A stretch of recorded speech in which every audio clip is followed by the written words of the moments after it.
കർത്താവിൻ്റെ സന്നിധിയിൽ ഓരോ മക്കളെയും സമർപ്പിച്ച് പ്രാർത്ഥിക്കുകയാണ്. ദൈവത്തിൻ്റെ സ്നേഹത്തിനും കരുണയ്ക്കും നമുക്ക് നന്ദി പറയാം. ഈ ദിവസം ഇപ്രകാരം നമുക്ക് ഒരുമിച്ച് കൂടാൻ ദൈവം തന്ന അനുഗ്രഹത്തിന് നന്ദി പറയാം. ശക്തമായിട്ട് കരങ്ങളടിച്ച് കർത്താവിനെ മഹത്വപ്പെടുത്തിക്കേ. ഹല്ലേലൂയാ, ഹല്ലേലൂയാ. അധരം തുറന്ന് ഹല്ലേലൂയാ, യേശുവേ നന്ദി. കർത്താവിൻ്റെ നാമത്തിൽ നമ്മൾ ഒരുമിച്ച് കൂടി ദൈവത്തെ ആരാധിക്കുകയാണ്. നമ്മൾ അല്പസമയം കർത്താവ് ഈ ദിവസം നമ്മുടെ ഇടയിലേക്ക് ഇറങ്ങി വന്ന് നമ്മെ അനുഗ്രഹിക്കാനായി നമ്മൾ ആഗ്രഹിക്കുകയാണ് ഈ പ്രാരംഭ നിമിഷത്തിൽ തന്നെ. നിങ്ങൾക്ക് സന്തോഷമാണോ? ആണോ? കർത്താവിൻ്റെ സ്നേഹത്തിന് നമുക്ക് നന്ദി പറയാം. ദൈവം നമുക്ക് തരുന്ന അനുഗ്രഹങ്ങളെല്ലാം വലുതാണ്. നമ്മൾ ഒത്തിരി പ്രാർത്ഥിക്കണം. പ്രത്യേകിച്ച് ഈ ലോകത്ത് അനേക രാജ്യങ്ങളിൽ പകർച്ചവ്യാധികളിൽ, പ്രത്യേകിച്ച് ഈ കൊറോണ വൈറസ് ബാധിച്ച് അനേകം ആളുകൾ വിഷമത്തിലും പ്രയാസത്തിലുമാണ്. അവരെല്ലാം സമർപ്പിച്ച് പ്രാർത്ഥിക്കണം. അവർക്ക് പറഞ്ഞേ ഹല്ലേലൂയാ, ഹല്ലേലൂയാ. യേശുവേ നന്ദി, യേശുവേ സ്തുതി, യേശുവേ ആരാധന.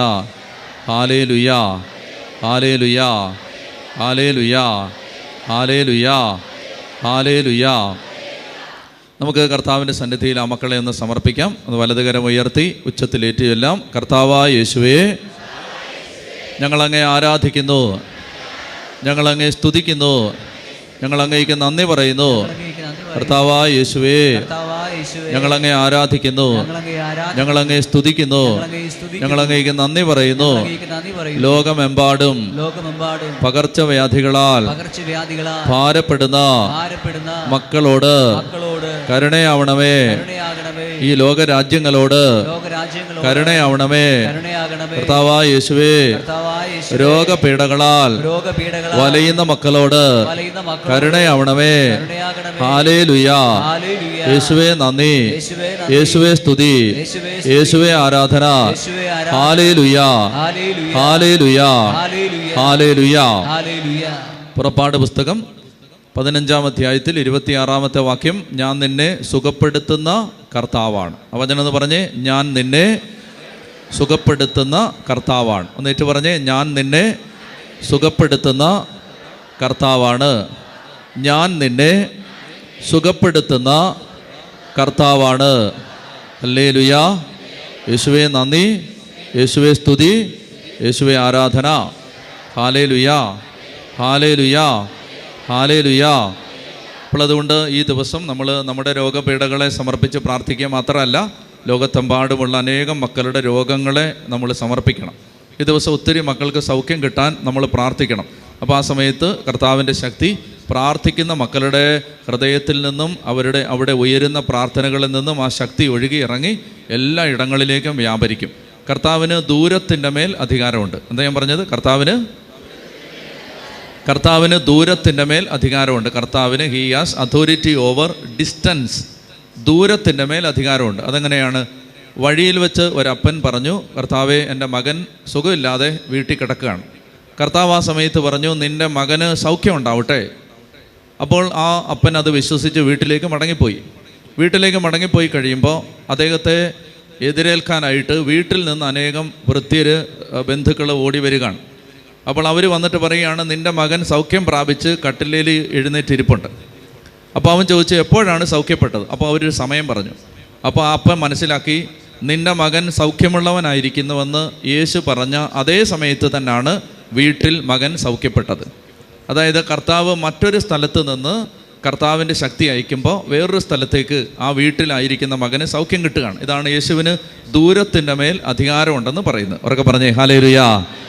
അപ്പോൾ അതുകൊണ്ട് നമ്മൾ ഇവിടെ ഇരുന്ന് പ്രാർത്ഥിക്കുമ്പോൾ വിദൂരങ്ങളിലുള്ള ദൈവമക്കളുടെ മേൽ കർത്താവിൻ്റെ ശക്തി വ്യാപരിക്കും. വിദൂരങ്ങളിൽ കർത്താവിൻ്റെ ആത്മാവ് വ്യാപരിക്കും. അവരൊക്കെ പറഞ്ഞേ ഹല്ലേലൂയാ. യേശുവേ നന്ദി, യേശുവേ സ്തുതി, യേശുവേ ആരാധന. ഹല്ലേലൂയാ, യേശുവേ നന്ദി, യേശുവേ സ്തുതി, യേശുവേ ആരാധന. ഹല്ലേലൂയാ.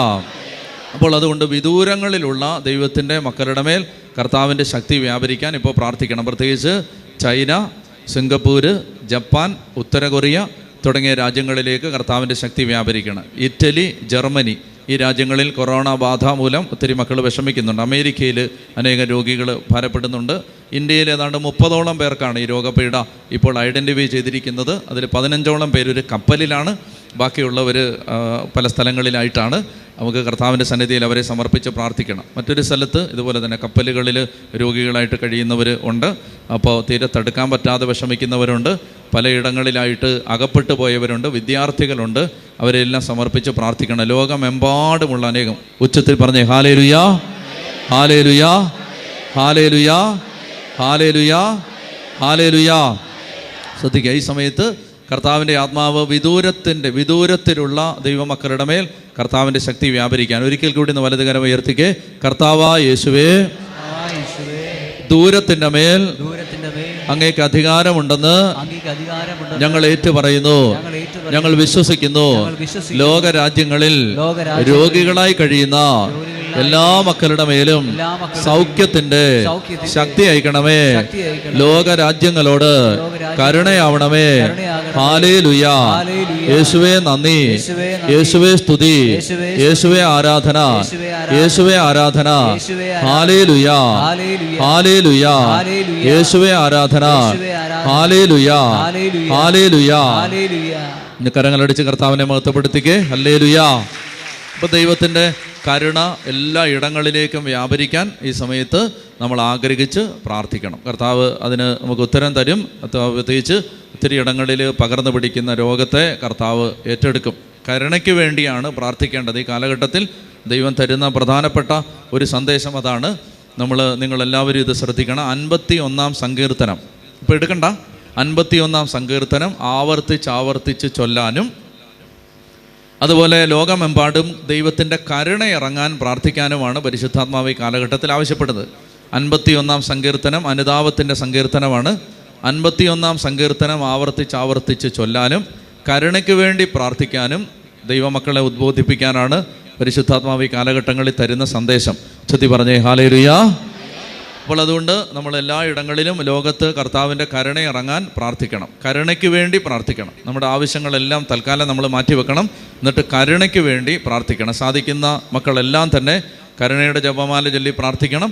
51-ാം സങ്കീർത്തനം ചൊല്ലി പ്രാർത്ഥിക്കണം. ഉച്ചത്തി പറഞ്ഞേ ഹല്ലേലൂയ. നമ്മൾ ദൈവസാന്നിധ്യം ഇറങ്ങി വരാൻ ആഗ്രഹിച്ച് പ്രാർത്ഥിക്കുന്ന നാളുകളാണിത്. ദൈവത്തിൻ്റെ സാന്നിധ്യം ഇറങ്ങി വരണം. അപ്പോൾ നിങ്ങൾ ഒന്ന് രണ്ട് കാര്യങ്ങൾ മനസ്സിൽ നിങ്ങളുടെ അറിവിന് വേണ്ടി ഞാൻ പറയുകയാണ്. ഒരിക്കൽ എലേന ഗേര എന്ന് പറയുന്ന ഒരു വാഴ്ത്തപ്പെട്ട ഒരു മഹതിക്ക് ഒരു വിശുദ്ധ പദവിയിലേക്കുള്ള പ്രോസസ്സിലാണ്, ബ്ലസ്സഡാണ്.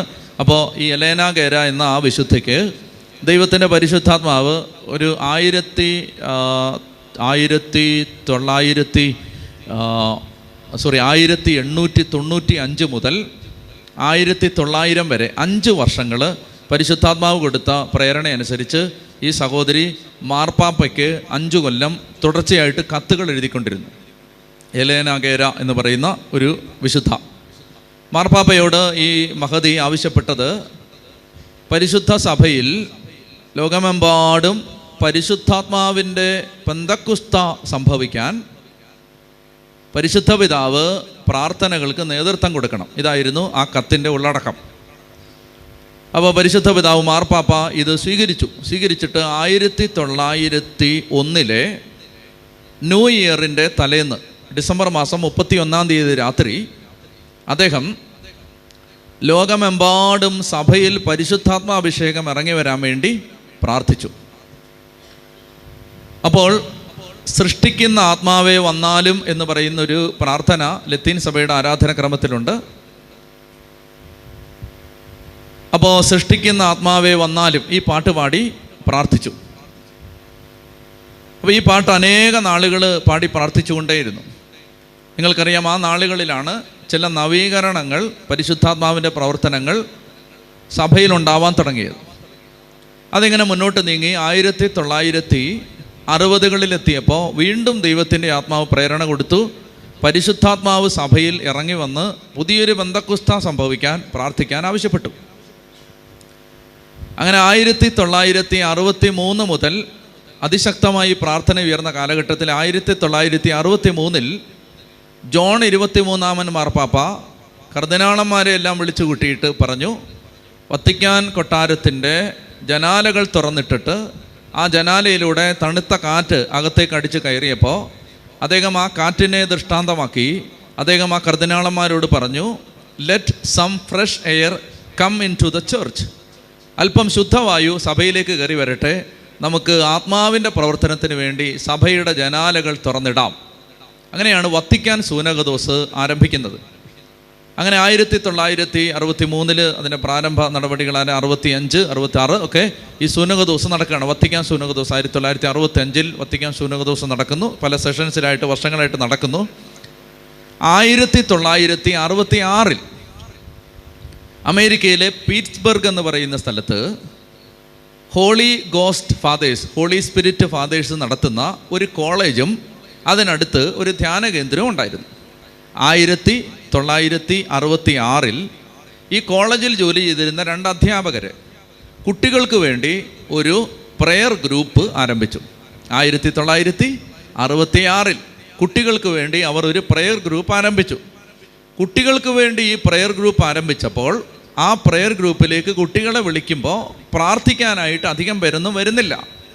ഇവർ പ്രാർത്ഥിക്കുമ്പോൾ കുട്ടികൾക്ക് അത് ബോറായിട്ട് മാറുകയാണ്, വിരസമായിട്ട് മാറുകയാണ്, ദൈവത്തിൻ്റെ പ്രവർത്തനം ഒന്നും കാണാൻ പറ്റുന്നില്ല. അപ്പോൾ ഇവർ ഒത്തിരിയേറെ വിഷമിച്ചു. അവരൊക്കെ പറഞ്ഞേ ഹല്ലേലൂയാ. അതായത് ചെറുപ്പക്കാരെയൊക്കെ പ്രാർത്ഥിക്കാൻ വിളിച്ചിട്ട് ആരും വരുന്നില്ല. പരിശുദ്ധാത്മാവ് തൊടാതെ യൂത്തൊന്നും പ്രാർത്ഥിക്കാൻ വരില്ല. അറിയാലോ അല്ലേ? പരിശുദ്ധാത്മാവ് തൊട്ടാലേ ചെറുപ്പക്കാർ പ്രാർത്ഥിക്കൂ. അപ്പോൾ അതുകൊണ്ട് ഇവർ ചെറുപ്പക്കാർക്ക് വേണ്ടി കോളേജിൽ ഒരു പ്രെയർ ഗ്രൂപ്പ് ആരംഭിച്ചെങ്കിലും കാര്യമായ പ്രവർത്തനം ഒന്നും നടക്കുന്നില്ല. അപ്പോൾ ഇവർ പറഞ്ഞു, എന്താണ് ഇതിൻ്റെ കാരണം? 1966 ഇവർ പറയുകയാണ്, ഇവർ പരസ്പരം പറയുകയാണ്, ഈ അധ്യാപകർ 2 പേരും അങ്ങോട്ടും ഇങ്ങോട്ടും പറയുകയാണ്, എന്തായിരിക്കും ഇതിൻ്റെ കാരണം?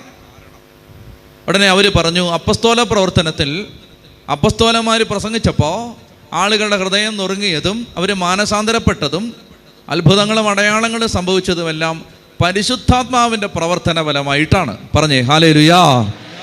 അതുകൊണ്ട് പരിശുദ്ധാത്മാവിൻ്റെ ഒരു പുതിയ ബന്ധക്കുസ്ത ഈ കോളേജിൽ ഇറങ്ങി വരാതെ ആരും ചെറുപ്പക്കാർ പ്രാർത്ഥിക്കാൻ തയ്യാറാവില്ല. അതുകൊണ്ട് നമുക്കൊരു കാര്യം ചെയ്യാം.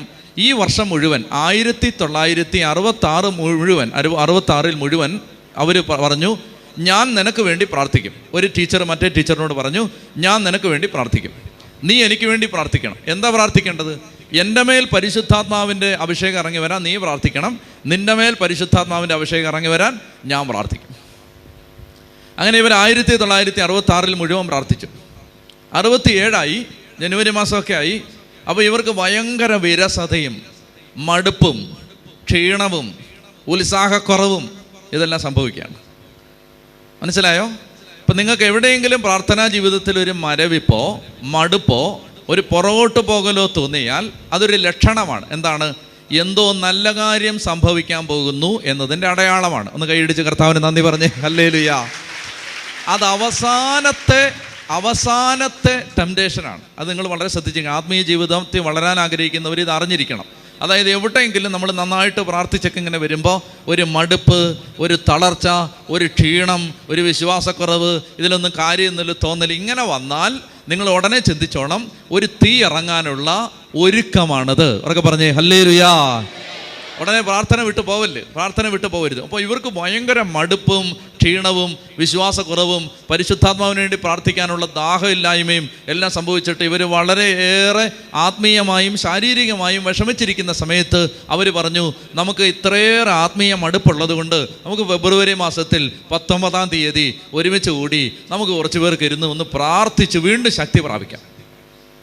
അപ്പോൾ ഇവർ ഈ പ്രേ ഗ്രൂപ്പിന് വന്നുകൊണ്ടിരുന്ന പിള്ളേരോട് ഇത് പറഞ്ഞു. 22 ചെറുപ്പക്കാർ പറഞ്ഞു, ഞങ്ങളിവിടെ വരാമെന്ന് പറഞ്ഞു.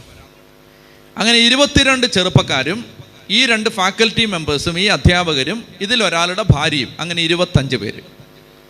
22 സ്റ്റുഡൻസ്, ഈ 2 അധ്യാപകർ, അതിലൊരാളുടെ ഭാര്യ, അങ്ങനെ 25 പേര് ഹോളി സ്പിരിറ്റ് അച്ഛന്മാർ നടത്തുന്ന ധ്യാന കേന്ദ്രത്തിൽ ഒരു ചാപ്പലിൽ, അവരുടെ കൂട്ടത്തിൽ ഒരു അച്ഛനുമുണ്ട്, ആ അച്ഛനും എല്ലാവരും കൂടെ ചേർന്നിട്ട് 25 പേര് അവരൊരുമിച്ചിരുന്ന് പരിശുദ്ധാത്മാവേ ഈ പാട്ട് പാടി. അത് മാർപ്പാപ്പ 1901 ന്യൂ ഇയർ ഈവനിങ്ങിന്, ന്യൂ ഇയറിൻ്റെ തലേ രാത്രിയിൽ മാർപ്പാപ്പ സൃഷ്ടിക്കുന്ന ആത്മാവേ വന്നാലും എന്ന പാട്ട് പാടിയാണ് പരിശുദ്ധാത്മാവിനെ വിളിച്ചത്. ആ പാട്ട് ആവർത്തിച്ച് പാടി അവർ പറഞ്ഞു, പരിശുദ്ധാത്മാവേ എഴുന്നള്ളി വരാവോ എന്ന് ചോദിച്ച് പ്രാർത്ഥിച്ചുകൊണ്ടിരുന്നു.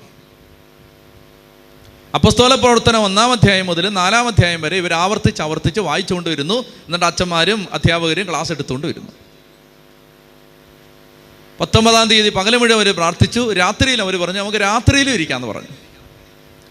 അങ്ങനെ അവർ രാത്രിയിലിരുന്ന് രാത്രി 10 മണി, 11 മണി, 12 മണി, 1 മണി, 2 മണി പ്രാർത്ഥിച്ചുകൊണ്ടിരിക്കുകയാണ്. ഈ പാട്ടാണ് പാടിക്കുന്നത്, സൃഷ്ടിക്കുന്ന ആത്മാവേ വന്നാലും, സൃഷ്ടിക്കുന്ന ആത്മാവേ വന്നാലും.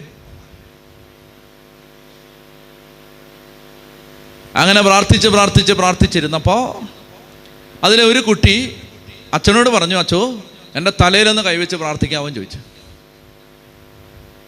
അച്ഛനെല്ലാം പ്രാർത്ഥിച്ചിങ്ങനെ ഇരിക്കുകയാണ്. അച്ഛൻ വേഗം എഴുന്നേറ്റ് ആ കുട്ടിയുടെ തലയിൽ കൈവച്ച് പ്രാർത്ഥിച്ചു. പന്തക്കുസ്ത തിരുനാളിൽ അഗ്നിനാളങ്ങളായി പരിശുദ്ധാത്മാവ് സിഹിയോൻ മാളിക മുകളിൽ ഇറങ്ങി വന്നതുപോലെ ഈ കുട്ടിയുടെ മേൽ പ്രകടമായ അടയാളങ്ങളോടെ പരിശുദ്ധാത്മാവ് ഇറങ്ങി വന്നു. അപ്പോൾ ബാക്കി എല്ലാവരും മുട്ടുകുത്തി, ബാക്കി എല്ലാവരുടെയും തലയിൽ കൈവച്ച് പ്രാർത്ഥിച്ചു. 25 പേരുടെ മേലും അപ്പസ്തോല പ്രവർത്തനത്തിൽ പറയുന്നത് പോലെ അടയാളങ്ങളോടുകൂടി ആത്മാവിൻ്റെ അഗ്നി ഇറങ്ങി വന്നതാണ് കത്തോലിക്ക കരിസ്മാറ്റിക് നവീകരണത്തിൻ്റെ തുടക്കം അവിടെയാണ്. ഒന്ന് കൈയടിച്ച കർത്താവിന് നന്ദി പറഞ്ഞേ ഹല്ലേലൂയാ. അതായത് 1970-കളിലും 80-കളിലും ഒക്കെ പടർന്നു പിടിച്ച് പിന്നീട് 80-85 ആയപ്പോൾ കേരളത്തിലേക്ക് ഡിവൈൻ ധ്യാന കേന്ദ്രത്തിലൂടെ ആളിക്കത്തി ഇന്നും തുടരുന്ന കരിസ്മാറ്റിക് നവീകരണ ശുശ്രൂഷകളുടെ, കത്തോലിക്ക സഭയിലെ നവീകരണ ശുശ്രൂഷകളുടെ ആരംഭം ഇവിടെയാണ്. 1967 ഫെബ്രുവരി 19 വെളുപ്പാങ്കാലത്ത് ഈ മക്കള് പരിശുദ്ധാത്മാവിന് വേണ്ടി 25 ചെറുപ്പക്കാരുടെ മേലും ദൈവത്തിൻ്റെ ആത്മാവ് ഇറങ്ങി വന്നു. ശക്തമായിട്ട് കരങ്ങളടിച്ച് കർത്താവിന് നന്ദി പറഞ്ഞേ ഹല്ലേലൂയാ. അപ്പം അതുകൊണ്ട് നമ്മൾ മനസ്സിലാക്കിയിരിക്കേണ്ടത്, പരിശുദ്ധാത്മാവിന് വേണ്ടി കാത്തിരുന്ന് പ്രാർത്ഥിച്ചാൽ പരിശുദ്ധാത്മാവ് വരും. ഇപ്പം 2020 പെന്തക്കോസ്തായ്ക്ക് നമ്മൾ ഒരുങ്ങുകയാണ്. മെയ് മാസം 31 പെന്തക്കോസ്ത. മെയ് 31 ഒരുങ്ങുന്ന സമയമാണ്. നോമ്പ് കാലത്ത് നമ്മൾ പ്രാർത്ഥിച്ചുകൊണ്ട് 100 ദിവസത്തെ പ്രാർത്ഥനകളൊക്കെ നടത്തിക്കൊണ്ടിരിക്കുകയാണ്. ഞാൻ നിങ്ങളോട് പറയുന്നത്, ഈ കാലഘട്ടത്തിൽ നിങ്ങൾ മറ്റൊന്നിനും വേണ്ടി പ്രാർത്ഥിച്ചില്ലെങ്കിലും പരിശുദ്ധാത്മാവേ ഞങ്ങളിൽ വന്ന് നിറയണമേ, ഇതിനു വേണ്ടി ആഗ്രഹിച്ച് പ്രാർത്ഥിച്ചുകൊണ്ടിരിക്കണം. അപ്പോൾ അത് സംഭവിക്കും. അപ്പോൾ അതിൻ്റെ ആ പരിശുദ്ധാത്മാഭിഷേകത്തിൻ്റെ ജൂബിലി എല്ലാം കഴിഞ്ഞു. ഇപ്പോൾ ഈ 2020 പരിശുദ്ധാത്മാവ്, 2019 കേരളത്തിൽ അനേകം ആളുകൾ പെന്തക്കോസ്തായ്ക്ക് വേണ്ടി ആഹ്വാനം ചെയ്തു. 2020 ഇതാ അതിൻ്റെ സമയമായി വരുന്നു. ഞാൻ നിങ്ങളോട് പറയുന്നത്, നിങ്ങൾ എവിടെയെങ്കിലും ആയിരുന്ന് ഈ ദിവസങ്ങളിൽ പ്രാർത്ഥിക്കണം. ഈ നാളുകളിൽ ഈ 100 ദിവസം നിങ്ങൾ പ്രാർത്ഥിച്ചുകൊണ്ട്, നമ്മൾ 100 ദിവസത്തെ ഒരു വചന വായന പദ്ധതിയിൽ പലരും പ്രവേശിച്ച് കഴിഞ്ഞു, പലരും വായിച്ചുകൊണ്ടിരിക്കുകയാണ്. ഇനിയും കയറാത്തവർ ഇപ്പോൾ തുടങ്ങിക്കൊള്ളുക. 100 ദിവസം കൊണ്ട് ബൈബിൾ വായിച്ച് തീർക്കുന്നു. അങ്ങനെ പരിശുദ്ധാത്മാവിന് വേണ്ടി നമ്മൾ കാത്തിരുന്ന് പ്രാർത്ഥിക്കുന്നു. ആത്മാവിന് വേണ്ടി ദാഹിച്ച് കാത്തിരുന്ന് പ്രാർത്ഥിക്കുക. ഈ പെന്തക്കോസ്ത ദൈവത്തിൻ്റെ ആത്മാവ് വലിയൊരു അഗ്നിനാളം ലോകത്തിൻ്റെ മേൽ, ലോകസഭയുടെ മേൽ ഇറങ്ങി വരുന്നതിന് കാരണമാവും. 2033 യേശുക്രിസ്തുവിൻ്റെ വരവിൻ്റെ ജൂബിലിയാണ്, ജൂബിലി വർഷമാണ്. അപ്പോൾ ഈ 2033 വേൾഡ് ഇവാഞ്ചലൈസേഷന് വേണ്ടി തിരുസഭ പ്രാർത്ഥിച്ചുകൊണ്ടിരിക്കുകയാണ്.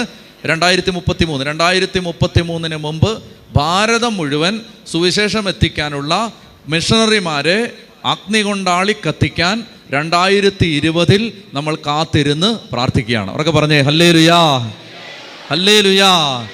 പരിശുദ്ധാത്മാവിൻ്റെ അഗ്നി ആളിക്കത്തി ഭാരതത്തിൻ്റെ സുവിശേഷവൽക്കരണത്തിന് വേണ്ടി ആത്മാവ് നമ്മളെ ഈ കാലഘട്ടത്തിൽ നയിക്കുന്നത് ആ വഴിക്കാണ്. ഭാരതത്തിൻ്റെ സുവിശേഷ വേലയ്ക്ക് വേണ്ടി മലയാളികളോട് സുവിശേഷം പറഞ്ഞത് പരിശുദ്ധാത്മാവിന് മതിയായിരിക്കുകയാണ്. അവരൊക്കെ പറഞ്ഞേ ഹല്ലേലൂയാ, ഹല്ലേലൂയാ. കാരണം മലയാളികൾ സുവിശേഷം കേൾക്കുന്നതല്ലാതെ അതിനോട് പ്രതികരിക്കത്തില്ലെന്ന് പരിശുദ്ധാത്മാവിന് മനസ്സിലായി കഴിഞ്ഞിരിക്കുകയാണ്. അതുകൊണ്ട് കുറച്ചു കാലം കൂടെയൊക്കെ പരിശുദ്ധാത്മാവ് നോക്കും. പിന്നീട് മലയാളിക്ക് കാര്യമായിട്ടൊന്നും കിട്ടാൻ സാധ്യതയില്ല. അങ്ങനെയാണ്, നമ്മൾ നോക്കും. അപ്പം അതുകൊണ്ട് നമ്മൾ ഈ കാലഘട്ടത്തിൽ ആത്മാവ് കൊണ്ട് നിറയാൻ ആഗ്രഹിക്കണം. എന്നിട്ട് ഭാരതത്തിൻ്റെ വിവിധ ഗ്രാമങ്ങളിലേക്ക് സുവിശേഷവുമായിട്ട് പോകണം. അവരൊക്കെ പറഞ്ഞേ ഹല്ലേലൂയാ, ഹല്ലേലൂയാ. അങ്ങനെ ദൈവത്തിൻ്റെ ആത്മാവിൻ്റെ പ്രേരണ സ്വീകരിച്ച്, പ്രചോദനം സ്വീകരിച്ച്, പരിശുദ്ധാത്മാവ് നയിക്കുന്ന വഴിയിലൂടെ നമ്മൾ നടന്നുപോയി ദൈവത്തിൻ്റെ ആത്മാവിൻ്റെ ഉദ്ദേശം നിറവേറ്റണം. അപ്പോൾ അതിനാണ് ധ്യാന കേന്ദ്രങ്ങളിൽ നിങ്ങൾ ഒരുമിച്ച് കൂടുന്നത്, അല്ലാതെ ചക്കയും മാങ്ങയും കിട്ടാനല്ല. അങ്ങനെ നിങ്ങൾ ചക്കയ്ക്കും മാങ്ങയ്ക്കും വേണ്ടി ആഗ്രഹിച്ച് പ്രാർത്ഥിച്ച് ഇവിടെ ഇരിക്കരുത്. ഇവിടെ എന്താണ് നമ്മൾ ആഗ്രഹിക്കുന്നത്? എന്താണ്? പരിശുദ്ധാത്മാവ് കൊണ്ട് നിറയപ്പെടണം, പരിശുദ്ധാത്മാവ് കൊണ്ട് നിറയപ്പെടണം. പരിശുദ്ധാത്മാവ് കൊണ്ട് നിറയപ്പെട്ടിട്ട് നിങ്ങൾ എന്ത് ചെയ്യണം? നമ്മൾ എന്ത് ചെയ്യണം? പരിശുദ്ധാത്മാവ് കൊണ്ട് നിറയപ്പെട്ടിട്ട് ലോകത്തിൻ്റെ നാനാഭാഗത്തും സുവിശേഷമായിട്ട് പോകണം. അയ്യോ ഞങ്ങളെങ്ങനെ പോവും? നിങ്ങൾക്ക് പോകാൻ പറ്റും, നിങ്ങൾക്ക് പോകാൻ പറ്റും. അതിനുള്ള വഴികൾ ഈ കാലഘട്ടത്തിൽ ദൈവം തുറന്നു തരും. അവരൊക്കെ പറഞ്ഞേ ഹല്ലേലൂയാ, ഹല്ലേലൂയാ. യേശുവേ നന്ദി, യേശുവേ സ്തുതി, യേശുവേ ആരാധന. ഹല്ലേലൂയാ, ഹല്ലേലൂയാ. അപ്പോൾ അതുകൊണ്ട് ആത്മാവിന് വേണ്ടി നമ്മൾ ഈ ദിവസം നമ്മൾ ബൈബിളൊക്കെ പഠിക്കും, പ്രാർത്ഥിക്കും, രോഗികൾക്ക് വേണ്ടി പ്രാർത്ഥിക്കും, പരീക്ഷ എഴുതുന്ന മക്കൾക്ക് വേണ്ടി എല്ലാം പ്രാർത്ഥിക്കും. ഇന്നേ ദിവസം നിങ്ങൾ ആഗ്രഹിച്ച് പ്രാർത്ഥിക്കേണ്ടത്, കർത്താവേ അങ്ങയുടെ ആത്മാവ് കൊണ്ട് എന്നെ നിറയ്ക്കണേ. പരിശുദ്ധാത്മാവ് കൊണ്ട് നിറയപ്പെട്ട് അഭിഷേകം പ്രാപിക്കാൻ നമ്മൾ ആഗ്രഹിച്ച് പ്രാർത്ഥിക്കണം. അവളെ വിളിച്ചേ, നീ എന്നെ വരയ്ക്കുന്നേ? ഉറക്കെ പറഞ്ഞേ ഹല്ലേലൂയാ. പടം വരയ്ക്കരുത്, വചനം എഴുതണം. ഉറക്കെ പറഞ്ഞേ ഹല്ലേലൂയാ, ഹല്ലേലൂയാ. അപ്പോൾ അതുകൊണ്ട് ശ്രദ്ധിച്ച് കേൾക്കുക. പരിശുദ്ധാത്മാവ് കൊണ്ട് നിറയപ്പെട്ട് ആത്മാവിൻ്റെ അഭിഷേകം സ്വീകരിച്ച് നമ്മൾ ഈ കാലഘട്ടത്തിൽ കർത്താവിൻ്റെ സാക്ഷികളായിട്ട് മാറണം. ഇത്ര കൊല്ലമായിട്ട് നമ്മൾ വചനം കേൾക്കുകയാണ്, നമുക്കിങ്ങനെ കേട്ട് ഇപ്പോൾ ഛർദ്ദിലായി. അതെനിക്ക് നന്നായിട്ട് മനസ്സിലായിട്ടുണ്ട്. ഇപ്പോൾ ഛർദ്ദിലായി. ഇപ്പോൾ എല്ലാവർക്കും ഭയങ്കര അറിവുള്ളവരും പാണ്ഡിത്യമുള്ളവരും പണ്ഡിതന്മാരും എല്ലാം ആയിട്ട് ഇപ്പോൾ ഛർദ്ദിലാണ്. അപ്പോൾ ഇങ്ങനെ ഛർദ്ദിച്ചുകൊണ്ടിരിക്കുന്ന സമയമാണ്. ഛർദ്ദിച്ചോ, എല്ലാം കിട്ടുന്ന എല്ലാം തീരാൻ പോവുകയാണ്. ഛർദ്ദിച്ചുകൊണ്ടിരുന്നോ? കഴിഞ്ഞ 10-60 കൊല്ലമായിട്ട് വചനം കേട്ട് തിന്ന് ജ്വരമൂത്ത് എല്ലിനിടയിൽ ഇത് കുത്തി ഇപ്പോൾ അഹങ്കാരമായിരിക്കുകയാണ് എല്ലാത്തിനും. അവർക്ക് പറഞ്ഞേ ഹല്ലേലൂയാ, ഹല്ലേലൂയാ, ഹല്ലേലൂയാ. ഭാരതത്തിൻ്റെ ഗ്രാമാന്തരങ്ങളിൽ സുവിശേഷം യേശുക്രിസ്തുവിൻ്റെ ABCD അറിയാത്ത ആളുകൾ ഇഷ്ടം പോലെ ഉണ്ട്. മലയാളിക്ക് കുത്തലായി. അവർക്ക് പറഞ്ഞേ ഹല്ലേലൂയാ, ഹല്ലേലൂയാ, ഹല്ലേലൂയാ. അപ്പോൾ അതുകൊണ്ട് ഈ കാലഘട്ടത്തിൽ നിങ്ങൾ ആഗ്രഹിച്ച് പ്രാർത്ഥിക്കുക, ദൈവമേ എന്നെ ഒരു മിഷണറി ആയിട്ട് അയക്കണേ എന്ന് പ്രാർത്ഥിക്കുക. മിഷണറി ആയിട്ട് തിരുവനന്തപുരത്ത് നിന്ന് 1000കണക്കിന് മിഷണറിമാർ ലോകത്തിൻ്റെ നാനാഭാഗത്തേക്കും പോവാൻ ആത്മാവ് ഒരു കാറ്റ് ഇങ്ങോട്ട് അയച്ചു കൊണ്ടിരിക്കുകയാണ്. അവരൊക്കെ പറഞ്ഞേ ഹല്ലേലൂയാ, ഹല്ലേലൂയാ. അപ്പോൾ അതുകൊണ്ട് ദൈവത്തിൻ്റെ ആത്മാവ് അതിൻ്റെ വഴി തുറക്കും. നമ്മൾ പരിശുദ്ധാത്മാവിൻ്റെ പ്രേരണയനുസരിച്ച് മുന്നോട്ട് പോകും. അപ്പോൾ അതുകൊണ്ട് നിങ്ങളെ എല്ലാം ആത്മാവ് കൊണ്ട് നിറയാൻ ഞങ്ങളെല്ലാം പ്രാർത്ഥിക്കുകയാണ്. നമ്മളെല്ലാം ആത്മാവ് കൊണ്ട് നിറയാൻ, വേറൊന്നും ആഗ്രഹിച്ചു വിട്ടിരിക്കരുത്, ചക്കയും മാങ്ങയൊന്നും ആഗ്രഹിച്ചിരിക്കരുത്. പരിശുദ്ധാത്മാവ് കൊണ്ട് നിറയാൻ ആഗ്രഹിച്ച് പ്രാർത്ഥിക്കുക. എത്ര പേര് ആഗ്രഹിക്കുന്നുണ്ടെന്ന് കൈ ഉയർത്തിക്ക്. ആത്മാവ് നിറയപ്പെടണം. ഹല്ലേലൂയാ, ഓക്കെ, ഹല്ലേലൂയാ, ഹല്ലേലൂയാ. അപ്പോൾ അതുകൊണ്ട് ഇത് ശ്രദ്ധിക്കുക. നമ്മൾ പരിശുദ്ധാത്മാവിന് വേണ്ടി ദാഹിച്ച് പ്രാർത്ഥിക്കുമ്പോൾ ഒരു കാര്യം, ഞാനിത് പറഞ്ഞിട്ടുള്ളതാണെങ്കിൽ ഇത് ശ്രദ്ധിക്കുക. ആത്മാവിന് വേണ്ടി ദാഹിച്ച് പ്രാർത്ഥിക്കുമ്പോൾ ഒരു കാര്യം നമ്മൾ ശ്രദ്ധിക്കണം. അതെന്താണ്? അതായത് ദൈവത്തിൻ്റെ സാന്നിധ്യം ഇറങ്ങി വരാത്തതിൻ്റെ ഏറ്റവും പ്രധാനപ്പെട്ട കാരണം എന്താണ്? ദൈവ സാന്നിധ്യം ഇറങ്ങി വരാത്തതിൻ്റെ ഏറ്റവും പ്രധാനപ്പെട്ട കാരണം എന്താണ്? നമ്മൾ എന്തോരം പ്രാർത്ഥിച്ചാലും, എന്തോരം നമ്മൾ കിടന്ന് തലകുത്തി മറിഞ്ഞാലും, നമ്മൾ എന്തോരം ജിംനാസ്റ്റിക്സ് കാണിച്ചാലും കർത്താവ് ഇറങ്ങി വരണമെങ്കിൽ ഒരു കാര്യം നടക്കണം. അത് വളരെയധികം ശ്രദ്ധിക്കാനുണ്ട്. അതായത് ഉദാഹരണത്തിന് കാർമൽ മലയിൽ ഏലിയ ദൈവത്തിൻ്റെ അഗ്നി ഇറങ്ങി വരാൻ പ്രാർത്ഥിച്ചപ്പോൾ അദ്ദേഹം ആദ്യം ചെയ്തത് കാർമൽ മലയിൽ അദ്ദേഹം ആദ്യം ചെയ്തത് എന്നാണെന്നറിയാമോ? അദ്ദേഹം ജനത്തെ വിളിച്ചു കൂട്ടിയിട്ട് ചോദിച്ചു, നിങ്ങൾ എത്ര നാൾ 2 വഞ്ചിയിൽ കാലുവെക്കും? അദ്ദേഹം ജനത്തോട് ചോദിച്ചതാണ്, നിങ്ങൾ എത്ര നാൾ 2 വഞ്ചിയിൽ കാലുവെക്കും?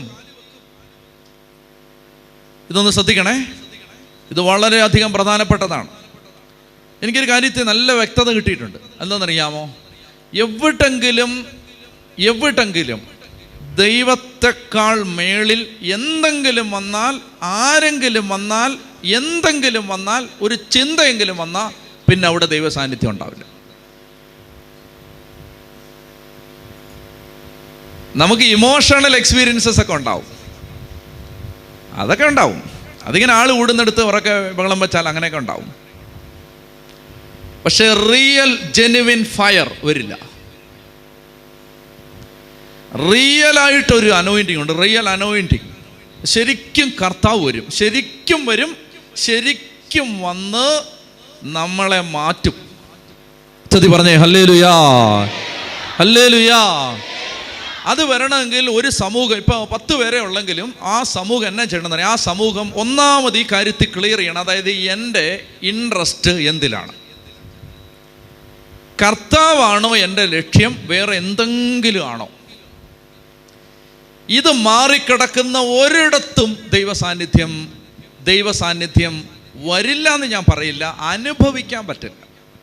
ദൈവം എല്ലായിടത്തും വരും, കാരണം എല്ലാം ദൈവത്തിൻ്റെതാണ്, എല്ലായിടവും ദൈവത്തിൻ്റെതാണ്, എല്ലായിടത്തും ദൈവം ഉണ്ട് താനും.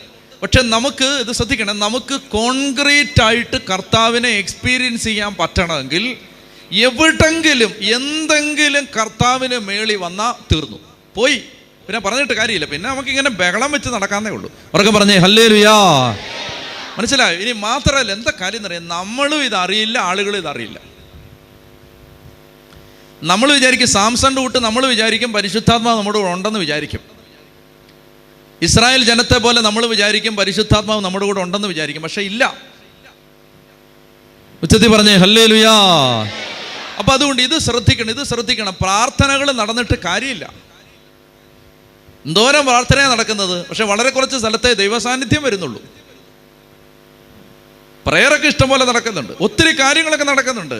പക്ഷേ എന്നെ ശ്രദ്ധിക്കണം, തെറ്റിദ്ധരിക്കരുത്. ഒത്തിരി കാര്യങ്ങളൊക്കെ നടക്കുന്നുണ്ട്. പള്ളിയിൽ നിന്ന് എഴുതി വെച്ചിട്ട് കാര്യമില്ല, പള്ളിക്കകത്ത് കർത്താവ് വേണം. വലിയ ഭയങ്കര മഹാഭീകര പള്ളിയിൽ നിന്നൊന്നും ബോർഡ് എഴുതി വെച്ചിട്ടൊന്നും കാര്യമില്ല. അതിനകത്ത് കർത്താവ് വരണം. അല്ലെ പള്ളിയിൽ നിന്ന് ബോർഡ് മാത്രമേ കാണൂ, കർത്താവൊന്നും കാണത്തില്ല. കർത്താവ് വന്നാലുണ്ടല്ലോ, ഒന്നാമത്തെ കാര്യം ഇതാണ്. കർത്താവ് വന്നാൽ മറ്റൊന്നും നമ്മളെ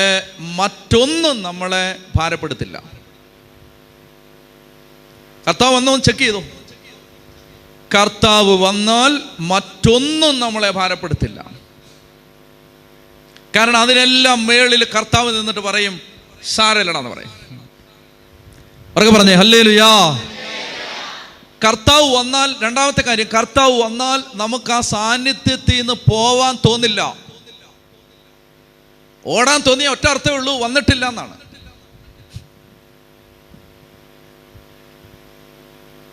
വന്നു എന്നൊക്കെ നമ്മൾ പറയുന്നതാണ്, വന്നിട്ടൊന്നുമില്ല. വന്നാൽ നീ പത്രോസിനെ പോലെ പറയും നമുക്ക് ഇവിടെ ഇരിക്കാന്ന് പറയും.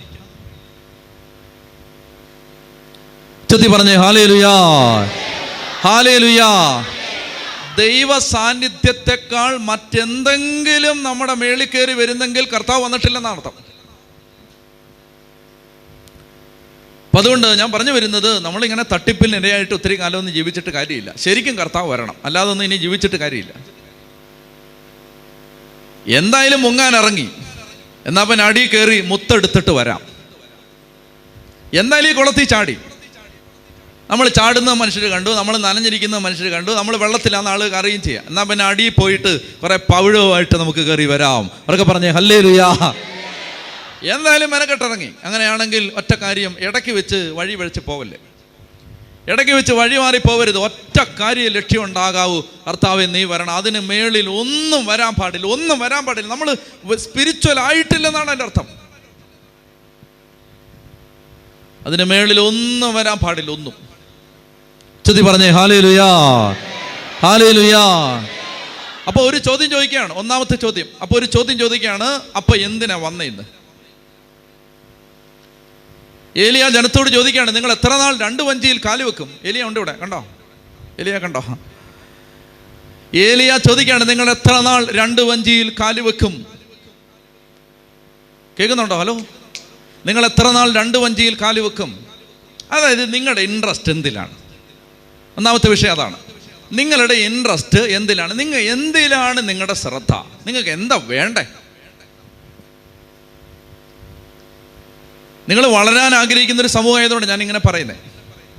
എന്ന് വെച്ചാൽ വളരാൻ ആഗ്രഹിക്കുന്നൊരു സമൂഹം ആയതുകൊണ്ടാണ്. അതായത് ഇവിടേക്ക് അങ്ങനെയുള്ളവർ വരൂ, മനസ്സിലായോ? അപ്പോൾ അതുകൊണ്ട് ഞാൻ പറയുന്നത്, നിങ്ങൾക്ക് അങ്ങനെ ഒരു താല്പര്യം, ഇത്രയും കഷ്ടപ്പെട്ടൊക്കെ ഇവിടെ വരുന്നെങ്കിൽ അതിൻ്റെ അർത്ഥം എന്തെങ്കിലുമൊക്കെ ഒരു ഉള്ളിനകത്തൊരു സാധനം വീണിട്ടുണ്ട്, എന്തെങ്കിലുമൊക്കെ കിട്ടണമെന്ന്, ഒരു വചനം കിട്ടണമെന്നൊക്കെ ആഗ്രഹമുണ്ട്. അതുകൊണ്ടായി വരുന്നേ, അല്ലാത്തവരൊന്നും വരില്ല ഇവിടെ. അപ്പോൾ അതുകൊണ്ട് ഞാൻ പറയുകയാണ് നിങ്ങളോട്, നിങ്ങൾ വളരാൻ ആഗ്രഹിക്കുന്നതുകൊണ്ട് ഞാൻ പറയുകയാണ്, എന്തിനാ വന്നേ അത് പറ. ഫസ്റ്റ് ഒന്നാമത്തെ കാര്യം, tell me why did you come? വെറുതെ പറയരുത്, അവനവനോട് ചോദിക്കണം, എന്തിനാ വന്നേ? ഇന്ന് വന്നതിൻ്റെ ഇൻറ്റൻഷൻ എന്താണ്? ഇച്ചിരി മാറ്റം വരണം അല്ലേ? എഴുന്നേറ്റ് വന്ന് നിങ്ങളോട് ഇത് പറയുമ്പോൾ നിങ്ങളെല്ലാവരുടെയും മുഖത്ത് കാണുന്ന ഒരു സന്തോഷമാണ് എന്നെ പ്രേരിപ്പിക്കുന്ന സ്പിരിറ്റ് എങ്കിൽ ഞാൻ ഈ ചെയ്തുകൊണ്ടിരിക്കുന്നത് വിഗ്രഹാരാധനയാണ്. ക്ലിയർ ആയോ? എന്നെ എന്താണ് ഇത് ചെയ്യാൻ എന്നോട് ഞാൻ ചോദിക്കണം. രാവിലെ എഴുന്നേറ്റ ഉടനെ ഞാൻ എന്നോട് ചോദിക്കേണ്ടത്, എന്തിനാടാ നീ രാവിലെ വചനം പറയാൻ പോണേ? എന്താ നിൻ്റെ ഇൻറ്റൻഷൻ? ഇപ്പോൾ വെളുപ്പാങ്കാലത്ത് എത്തിയത് 1 മണി 2 മണിക്കാണ് എത്തിയത് വെളുപ്പിനെ. ഇന്നിപ്പോൾ ഇത് കഴിഞ്ഞാൽ ഉടനെ 3 വഴിക്ക് ഓടണം.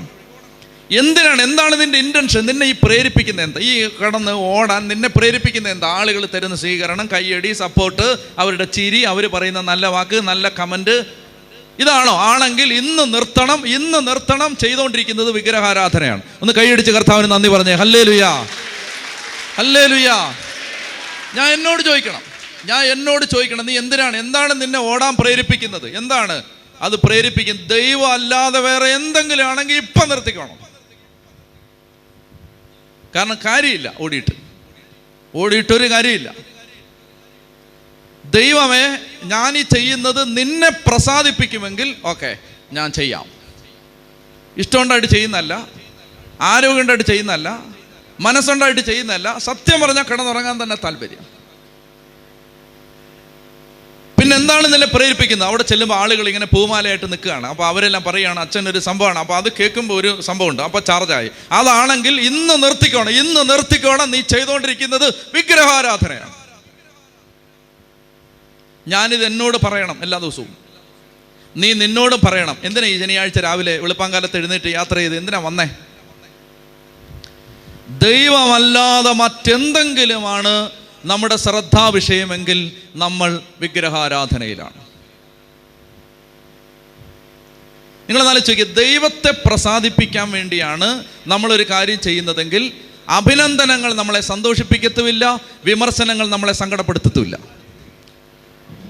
ഞാൻ പറഞ്ഞ മനസ്സിലായി നിങ്ങൾക്ക്? ദൈവമാണ് നമ്മളെ ഓടാൻ പ്രേരിപ്പിക്കുന്നതെങ്കിൽ അഭിനന്ദനങ്ങൾ നമുക്ക് അമിതമായ സന്തോഷവും തരില്ല, വിമർശനങ്ങൾ നമുക്ക് അമിതമായ ഭാരവും തരില്ല. ഉച്ചത്തിൽ പറഞ്ഞേ ഹല്ലേലൂയാ, ഉറക്കെ പറഞ്ഞേ ഹല്ലേലൂയാ, ഹല്ലേലൂയാ, ഹല്ലേലൂയാ, ഹല്ലേലൂയാ. ഞാൻ പറയുന്നത് മനസ്സിലാവുന്നുണ്ടോ നിങ്ങൾക്ക്? അപ്പൊ അതുകൊണ്ട് ഒന്നാമത്തെ ചോദ്യം ഇതാണ്, ദൈവം ഇറങ്ങി വരാനുള്ള ഒന്നാമത്തെ ഫണ്ടമെന്റൽ റിക്വയർമെന്റ്. ദൈവം തമ്പുരാൻ ഇറങ്ങി വരാം. അതായത് ദൈവത്തെയാണോ തേടുന്നതെന്ന് ദൈവം ഹൃദയത്തിൽ നോക്കും. ദൈവത്തെയാണ് തേടുന്നതെങ്കിൽ ദൈവം വരും. ചക്കയും മാങ്ങയാണ് തേടുന്നതെങ്കിൽ ദൈവം വരില്ല. പക്ഷെ അനുഗ്രഹം കിട്ടുമോ? അത് പറ. അനുഗ്രഹം കിട്ടുമോ? കിട്ടും. ദൈവം വരാതെ എങ്ങനെയാണ് അനുഗ്രഹം കിട്ടുന്നത്? ഇപ്പം ഞാൻ മനസ്സ് നിറഞ്ഞ് ഞാൻ പറയുകയാണ്, കർത്താവെ ഒത്തിരി രോഗികൾ വന്നിട്ടുണ്ട്, ഈശോയെ നീ ഒന്ന് തൊടണേ എന്ന് പറഞ്ഞാൽ എൻ്റെ പ്രാർത്ഥന കേട്ട് ദൈവം നിങ്ങളെ അനുഗ്രഹിക്കും. നിങ്ങൾ ദൈവത്തെ തേടി അല്ല വന്നേലും അനുഗ്രഹിക്കും. ഇനി നിങ്ങൾ വിശ്വസിച്ചാണ് വന്നിരിക്കുന്നത്. എന്താണ്? ഇവിടെ മൗണ്ട് കാർമൽ ധ്യാന കേന്ദ്രത്തിൽ പോയി പ്രാർത്ഥിച്ചാൽ എൻ്റെ കാര്യത്തിനൊരാശ്വാസം കിട്ടുമെന്ന് വിശ്വസിച്ചാണ് നിങ്ങൾ വന്നതെങ്കിൽ നിങ്ങളുടെ വിശ്വാസത്തെ ഓർത്തും ദൈവം അനുഗ്രഹിക്കും. ദൈവം ഒന്നും വരില്ല. ഞാൻ പറയുന്നത് മനസ്സിലാവുന്നോ? ദൈവം വരാതെ തന്നെ ദൈവത്തിന് അനുഗ്രഹം തരാൻ പറ്റും. നിങ്ങൾ ഏത് ദൈവവചനം അനുസരിച്ചാലും അതിൻ്റെ അറ്റത്ത് അനുഗ്രഹം ഉണ്ട്, അത് കിട്ടിയിരിക്കും. ഏത് ദൈവവചനം അനുസരിച്ചാലും അതിൻ്റെ അറ്റത്ത് അനുഗ്രഹം ഉണ്ട്, അത് കിട്ടിയിരിക്കും. ഇപ്പോൾ ഉദാഹരണത്തിന് നിങ്ങൾ ഇങ്ങനൊരു വചനമുണ്ട്, അതാണ് കർത്താവിൽ ഇങ്ങനൊരു വചനം ഉണ്ടെന്ന് വെച്ചോ. അതായത് കർത്താവ് പറയാണ്, നീ എന്നെ വിളിക്ക്, ഞാൻ നിനക്ക് ഉത്തരം തരും. അപ്പോൾ ഒരാൾ വന്നിട്ട് കർത്താവേ എന്ന് പറഞ്ഞ് വിളിച്ചാൽ ഉത്തരം കിട്ടും. പക്ഷേ ദൈവ സാന്നിധ്യം നിനക്ക് അനുഭവിക്കാൻ പറ്റില്ല. നാളെ നിനക്കൊരു പ്രയാസം വരുമ്പോൾ നീ വന്ന് വിളിക്കും, ദൈവം ഉത്തരം തരും. മക്കളല്ലേ, ചോദിക്കുമ്പോൾ തരും, ചോദിക്കും കിട്ടും. പ്രസൻസ് കിട്ടില്ല. ഞാൻ പറയുന്നത് മനസ്സിലാവും? വ്യത്യാസം മനസ്സിലാവുന്നു? പ്രസൻസ് കിട്ടണമെങ്കിൽ നിന്റെ ഒബ്ജക്റ്റീവ് നമ്പർ 1 ദൈവമായിരിക്കണം. ദൈവമാണെങ്കിൽ പ്രസൻസ് എപ്പോഴും കിട്ടിക്കൊണ്ടിരിക്കും, എപ്പോഴും തരും. 24 മണിക്കൂറും തരും, 365 ദിവസവും തരും. ഒന്ന് കൈയടിച്ച് കർത്താവിന് നന്ദി പറഞ്ഞേ ഹല്ലേലൂയാ. മനസ്സിലായോ? ഈ വ്യത്യാസം മനസ്സിലായോ? ഇപ്പൊ നിന്ന് ധ്യാനകേന്ദ്രത്തിൽ വന്നപ്പോൾ അനുഗ്രഹം കിട്ടില്ലെന്ന് ആരും വിചാരിക്കരുത്. അനുഗ്രഹം കിട്ടും. കാരണം എന്താണ്? വിശ്വാസത്തോടാണ് ഈ വന്നിരിക്കുന്നത്, കിട്ടിയിരിക്കും. നീ ഹൃദയത്തിൽ ശങ്കിക്കാതെ ഈ മലയോട് മാറി അറബിക്കടലിൽ ചെന്ന് വീഴുക എന്ന് പറഞ്ഞാൽ അത് സംഭവിക്കുമെന്ന് കർത്താവാണ് പറഞ്ഞതെങ്കിൽ, ഒരു കടുകുമണിയോളം വിശ്വാസത്തോടാണ് നീ വന്നതെങ്കിൽ നിന്റെ കാര്യം നടക്കും. പക്ഷെ മക്കളെ, കാര്യം നടന്നാൽ മതിയോ? ഈ പ്രസൻസ് കിട്ടണ്ടേ, കർത്താവിനെ കിട്ടണ്ടേ, കർത്താവ് വരണ്ടേ? അതാണ് എൻ്റെ ചോദ്യം. കർത്താവ് വരണ്ടേ? കർത്താവ് വന്നാലുണ്ടല്ലോ മൊത്തം മാറും. നമ്മുടെ ആനന്ദം എനിക്കും നിങ്ങൾക്കും ബാധകമായതാണ്. ഞാൻ നേടിയെന്നോ നിങ്ങൾ നേടിയില്ലെന്നോ അല്ല അർത്ഥത്തിലാണ്. നമ്മൾ ഒരുപോലെ നേടേണ്ട ഒരു കാര്യം ഞാൻ പറയുകയാണ്. അതായത് നമ്മുടെ ഹൃദയത്തിലെ ആനന്ദം കർത്താവ് മാത്രമായിരിക്കണം. ഒരു കാര്യം ചെയ്യുമ്പോൾ നമ്മൾ ചോദിക്കേണ്ടതാണ്, കർത്താവേ ഇത് നിനക്ക് സന്തോഷമായോ? കർത്താവേ ഇത് നിന്നെ സങ്കടപ്പെടുത്തിയോ? ഇത്രയേ ഉള്ളൂ നമ്മുടെ ചോദ്യം. മനുഷ്യൻ എന്നാ പറഞ്ഞെന്നോ, ആളുകൾ എന്നാ പ്രതികരിച്ചെന്നോ, ആളുകളുടെ മുഖഭാവം എന്നായിരുന്നെന്നോ, ആളുകൾ ഏത് രീതിയിൽ റെസ്പോണ്ട് ചെയ്തെന്നോ, അവർ അഭിനന്ദിച്ചോന്നോ പരാതി പറഞ്ഞോന്നോ, ഇതൊന്നും ഒരു വിഷയമാവാൻ പാടില്ല. ഇനി അവിടെ നമ്മൾ ദൈവം അല്ലാതെ, ഇപ്പം ഞാൻ എൻ്റെ കാര്യം പറയും, നിങ്ങളുടെ കാര്യത്തിൽ ദൈവം അല്ലാതെ വേറെ ഒരു ശ്രദ്ധയും വരരുത്. അങ്ങനെ സ്നേഹത്തോടെ നിങ്ങൾ വന്നതുണ്ടല്ലോ, കർത്താവ് നിങ്ങളെ വിളിച്ചോണ്ട് ഇവിടെ വരും, നിങ്ങളുടെ കൂടെ ഇവിടെ ഇരിക്കും, പോകുമ്പോൾ നിങ്ങളുടെ കൂടെ വരികയും ചെയ്യും. ഒന്ന് വെച്ചത് പറഞ്ഞേ ഹല്ലേലൂയാ. അതാണ് ദൈവത്തിൻ്റെ വചനം ജെറമിയ 29 പറയുന്നത്. എടുത്തേ, ജെറമിയ 29 ദൈവത്തിൻ്റെ വചനം പറയുന്നത് അങ്ങനെയാണ്. അതായത് ദൈവം പറയുകയാണ്, 13-ാമത്തെ വാക്യം, ജെറമിയ 29:13 വായിച്ചേ. ജെറമിയ 29:13 വായിച്ചേ. ജെറമിയ 29:13 വായിച്ചേ. നിങ്ങൾ എന്നെ അന്വേഷിക്കും, പൂർണ്ണ ഹൃദയത്തോടെ അന്വേഷിക്കുമ്പോൾ, വായിച്ചേ, നിങ്ങൾ എന്നെ അന്വേഷിക്കും, പൂർണ്ണ ഹൃദയത്തോടെ അന്വേഷിക്കുമ്പോൾ നിങ്ങളെന്നെ കണ്ടെത്തും. നിങ്ങളെന്നെ കണ്ടെത്താൻ ഞാൻ ഇടയാക്കുമെന്ന് കർത്താവ് അരുളി ചെയ്യുന്നു. എപ്പോഴാണ് കണ്ടെത്തുന്നത്? സ്ക്രീനിൽ നോക്കിയാൽ വായിച്ചേ. 13-ാമത്തെ വാക്യം, നിങ്ങൾ എന്നെ അന്വേഷിക്കും. ഉച്ചത്തിൽ വായിച്ചേ. നിങ്ങൾ എന്നെ അന്വേഷിക്കും, പൂർണ്ണ ഹൃദയത്തോടെ അന്വേഷിക്കുമ്പോൾ. ഭാഗികമായ അർദ്ധഹൃദയത്തോടെ, ഹാഫ് ഹാർട്ടഡായി അന്വേഷിച്ചാൽ കിട്ടില്ല. പൂർണ്ണ ഹൃദയത്തോടെ അന്വേഷിക്കുമ്പോൾ എന്നെ കണ്ടെത്തും. നിങ്ങൾ എന്നെ കണ്ടെത്താൻ ഞാൻ ഇടയാക്കുമെന്ന് കർത്താവ് അരുളി ചെയ്യുന്നു. ഞാൻ നിങ്ങളുടെ ഐശ്വര്യം പുനഃസ്ഥാപിക്കും എന്ന് പറഞ്ഞേ ഹല്ലേലൂയാ. അവർക്ക് പറഞ്ഞേ ഹല്ലേലൂയാ, ഹല്ലേലൂയാ. അപ്പോൾ ദൈവ സാന്നിധ്യത്തിന് വേണ്ടി ആഗ്രഹിക്കുമ്പോൾ ഒന്നാമത്തെ കാര്യം ഇതാണ്, ഹൃദയത്തിൽ ചോദിക്കണം, എന്താണ് എന്നെ ദൈവത്തെ തേടാൻ പ്രേരിപ്പിക്കുന്നത്? എന്ത് കിട്ടുമെന്ന് വിചാരിച്ചാൽ ഞാൻ വരുന്നേ? കർത്താവിനെ കിട്ടണം, കർത്താവിനെ കിട്ടണം, കർത്താവിനെ. 63-ാം സങ്കീർത്തനം 1-ാമത്തെ വാക്യം വായിച്ചേ. 63-ാം സങ്കീർത്തനം 1-ാമത്തെ വാക്യം വേഗം വേഗം വായിച്ചേ. 63-ാം സങ്കീർത്തനം 1-ാമത്തെ വാക്യം ഉച്ചത്തിൽ വായിക്കാമോ? ദൈവമേ അവിടുന്നാണ് എൻ്റെ ദൈവം, ദൈവമേ അവിടുന്നാണ് എൻ്റെ ദൈവം, ഞാൻ അങ്ങയെ തേടുന്നു. ഞാൻ ആരെ തേടുന്നു? അങ്ങയെ തേടുന്നു. കണ്ടോ, ദൈവമേ അവിടുന്നാണ് എൻ്റെ ദൈവം, ഞാൻ വേറൊന്നുമല്ല തേടുന്നത്, ഞാൻ അങ്ങയെയാണ് തേടുന്നത് എന്ന് പറഞ്ഞേ. ഞാൻ അങ്ങയെ തേടുന്നു പറഞ്ഞേ. ഞാൻ അങ്ങയെ തേടുന്നു. എൻ്റെ മക്കളെ ഇതൊന്ന് ശ്രദ്ധിക്കുക. അതായത് ഞാൻ നിങ്ങളോട് പറയട്ടെ, നമ്മൾ ദൈവ സാന്നിധ്യം അനുഭവിക്കാത്ത ക്രിസ്തീയ ജീവിതം വളരെയധികം വിരസമാണ്.